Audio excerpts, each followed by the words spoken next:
여러분 안녕하십니까? 실버피 온라인 커뮤니티 강세호입니다. 2016년 국회 보건복지위원회 국정감사 대비 정책토론회, 오늘은 네 번째 주제로 개인자산을 투입한 민간기관의 공익목적의 재무의 규칙을 적용하는 것은 위헌이라고 하는 주제로 말씀드리겠습니다. 민간 노인장기요양기관은 태생이 영리사업자입니다.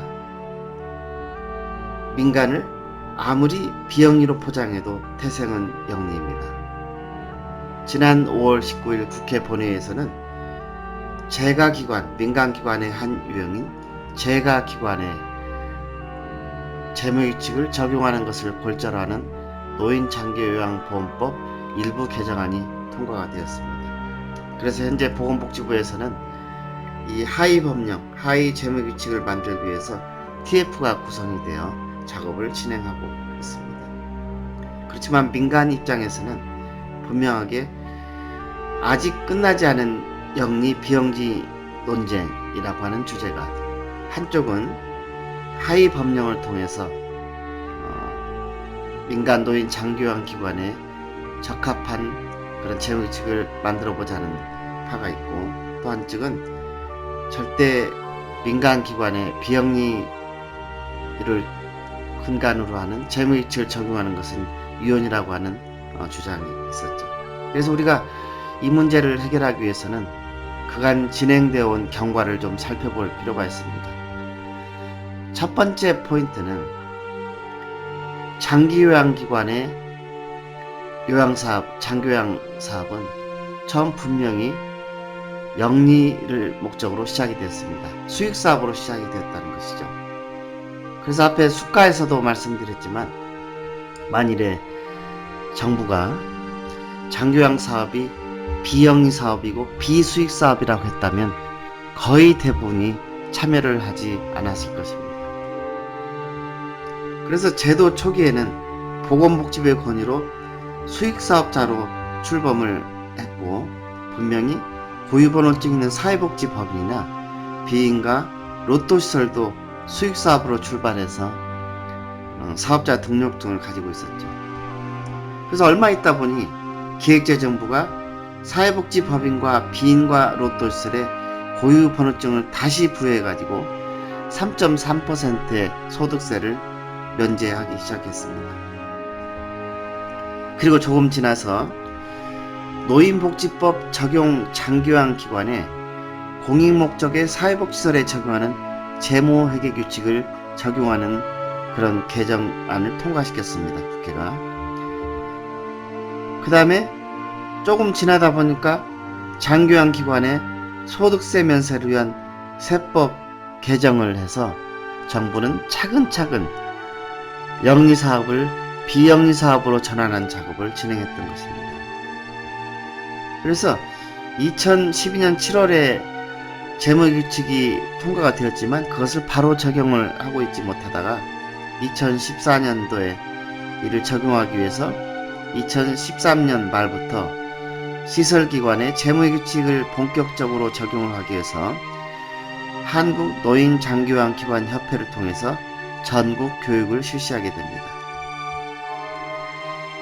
이러한 움직임에 대해서 바른노인복지실천협의회 등 민간기관이 주관해서 전국 장기요양기관 운영자들의 집단적 반발이 일어나기 시작합니다. 결국 보건복지부는 장기요양기관 특성에 맞는 재무규칙 제정을 약속을 했습니다. 그런데 이 넋을 잃고 있는 사이에 김성주 전 의원이 이상한 정부의 청부입법을 만들고, 이에 반발한 민간기관들을 무마하기 위해서 오재세 당시 보건복지상임위원회 위원장이 화해입법, 수상한 두 개의 법을 동시 발의하게 된 겁니다. 하지만 보건복지부는 여기에 대해서 상임위 통과 시 남인순 의원안과 짬뽕된, 완전 변질된 계약이 담긴 노장법 개정안이 등장을 했던 것이죠. 그래서 장기요양기관 대연합회에서는 노장법 국회 통과를 결사 반대하는 시위 등 주도를 했던 것이고, 그 결과 노장법은 1년 6개월간 법사위 계류돼서 여러가지 문제가 많았습니다. 그리고 지난 5월 19일 앞서 말씀드린 대로 노장법 국회 본회의가 통과되고 현재 전국 제가 장교양 연합회 회원 700여 명이 집단 헌법소원을 청구한 상태입니다. 당시 보건복지부 장관, 노인정책관, 전 요양보험제도과장, 앞으로 TF 구성 때 이무단체 대표들이 참석하게 해줄 것을 약속했지만 약속은 허공에 날려버렸습니다. TF의 4대 법인 단체 위주로 팀을 구성을 해서 민간 단체 대표들은 한 사람도 포함을 시키지 않았습니다.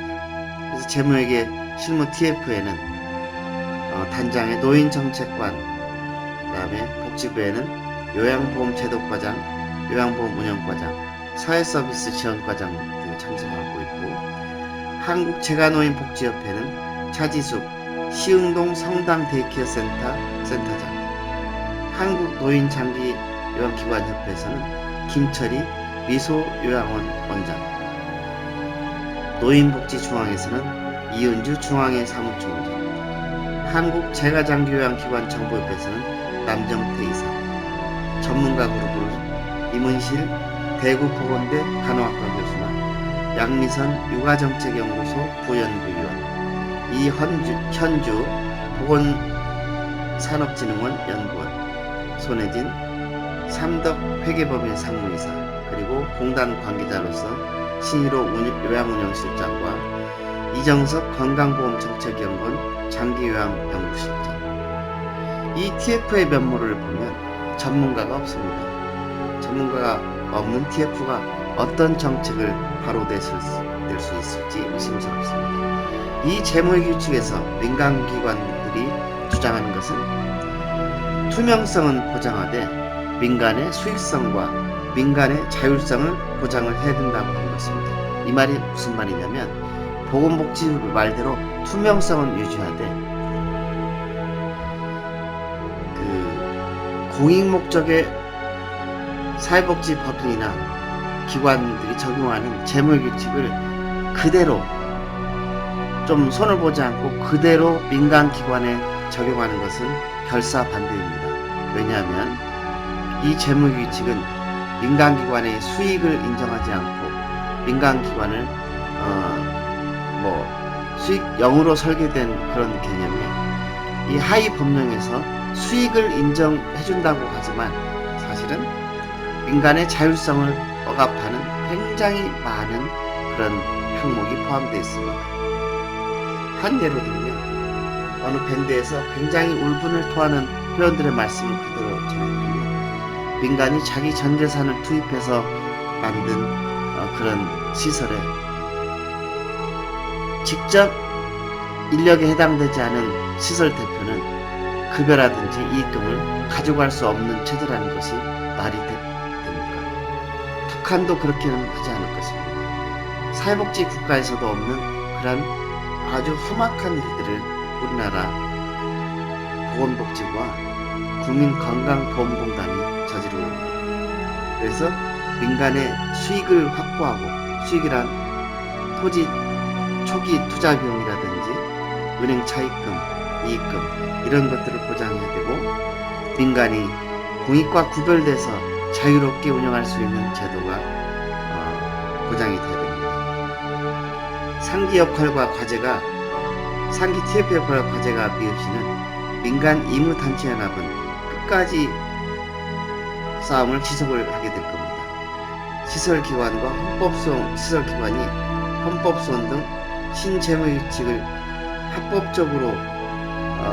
합법적인 방법으로 개정 반대 운동을 지속할 것이라는 겁니다. 정말 심각한 문제죠. 다음 주제는 갈수록 심해지는 요양보호사 구인난이라는 주제로 말씀을 드리겠습니다.